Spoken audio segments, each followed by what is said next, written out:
I wanted to show you this new paper which comes out of Denmark. This is actually a preprint posted just a few days ago on the preprint server. And this paper looks at the new Omicron variant. So for those of you who didn't know, there is a new Omicron variant now.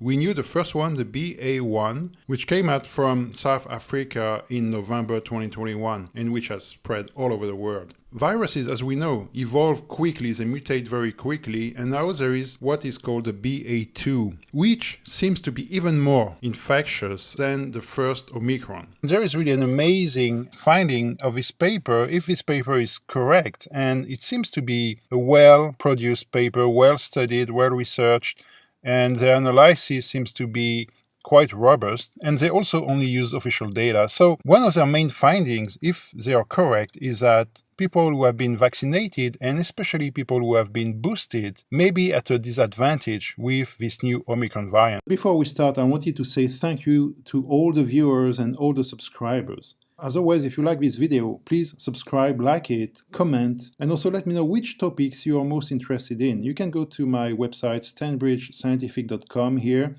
You will find more information, you will find a blog, you will also find polls, and you can post comments and you can vote on the polls. So I encourage you to go there and have a look and cast your vote, okay? So let's have a look at what this paper says. One of their main conclusions is that Omicron Ba2 is substantially more transmissible than Ba1, and it possesses immune-evasive properties that further reduce the protective effect of vaccination against infection, but surprisingly do not increase the transmissibility from vaccinated individuals with breakthrough infections. So the main difference between these two Omicron variants is the number of mutations. Approximately 40 mutations between the two variants and also one deletion. And this makes it difficult to identify this new Omicron variant with PCR. Okay, so some PCR testing are not actually appropriate to distinguish between Omicron 1 and Omicron 2. But in these papers, they used a different method, which is called whole genome sequencing, WGS, and this method is able to differentiate between Ba1 and Ba2. So here in their introduction, they noticed that Ba2, the new Omicron variant, accounted for 5% of all subvariants found in England on the 1st of January 2022. And this new variant was first detected on the 5th of December 2021, but there are very few cases of Ba2 in the population. Today, it's a different story. Let's have a look. They say here that the prevalence of Ba2 is increasing faster than that of Ba1. At the end of 2021, Ba2 accounted for 20% of all the SARS-CoV-2 COVID cases in Denmark. In the second week of 2022, so just 2 weeks later, it had increased to 45%. That's a very, very fast increase, okay? They also noticed that Ba2 carries an advantage over Ba1 within the highly vaccinated population of Denmark. And that's something we are going to talk more about because that's really important. That's one of the main messages of this paper. What is the effect of vaccination actually on the spreading of Ba2 in the population? So what they did here is to look at households in Denmark. Households meaning any household between 2 and 6 people. Okay, so this means it excludes large care facilities where you have many, many people. They looked at over 8,500 households altogether, and they looked at susceptibility to being infected and transmissibility once someone has been infected within the household. And they specifically looked at the two Omicron variants, the Ba1, the first Omicron variant, and the Ba2 here, the second Omicron variant. And then they have 3 different vaccination status, different categories. You should know also that unvaccinated can be either completely unvaccinated or vaccinated with 1 dose. One of their main results is that comparing Ba1 and Ba2, so there's a lot of comparison between the two Omicron variants, okay, which can be a little bit confusing for some people. If you read the paper, you have to take into account the comparison between Ba1 and Ba2.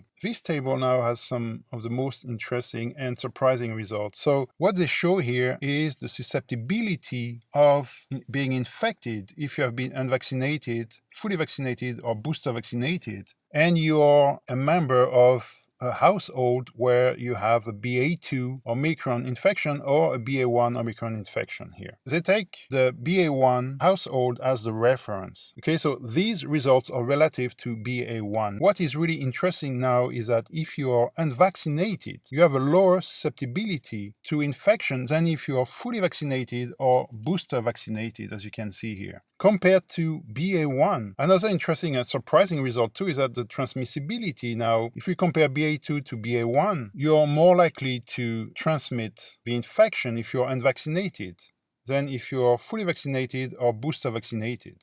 And in fact, there's not so much advantage of the booster compared to the full vaccination either in terms of transmissibility in this case. So this is again relative to Ba1. And that's also what they write in their discussion. Omicron Ba2 subvariant leads to a higher SAR compared to Ba1. So SAR is secondary attack rate, depending on which variant is present in your household. So this shows the proportion of the different variants now in households in Denmark.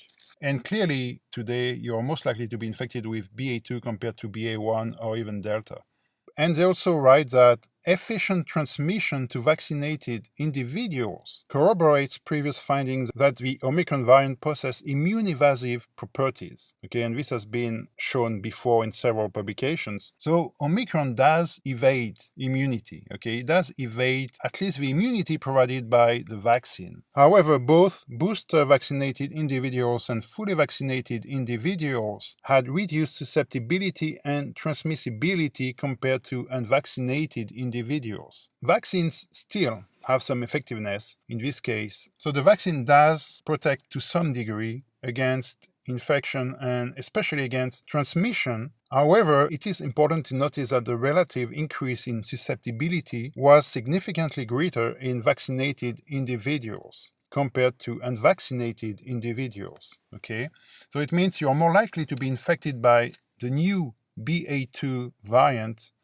compared to Ba1 if you're vaccinated compared to people who are not vaccinated. That's one of the main messages here. And which again points towards immune-evasive properties of Ba2, okay, which gives it a great advantage because now, since a large proportion of the population around the world has been vaccinated, in a country like Denmark, for example, with a high level of vaccination, Ba2 now has an advantage. It can infect people more easily, especially people who have been vaccinated. On the other hand, if you have not been vaccinated or if you have been vaccinated with one dose, you have a higher chance to transmit Ba2 if you have been infected, compared to people who have been fully vaccinated or who have had the booster. So this is not all black and white. There's a lot of gray in between, and we have to understand what this means. I'll try to summarize this briefly now. Susceptibility to being infected with Ba2 compared to Ba1 is lower if you have not been vaccinated, or if you have been vaccinated with one dose of the vaccine. However,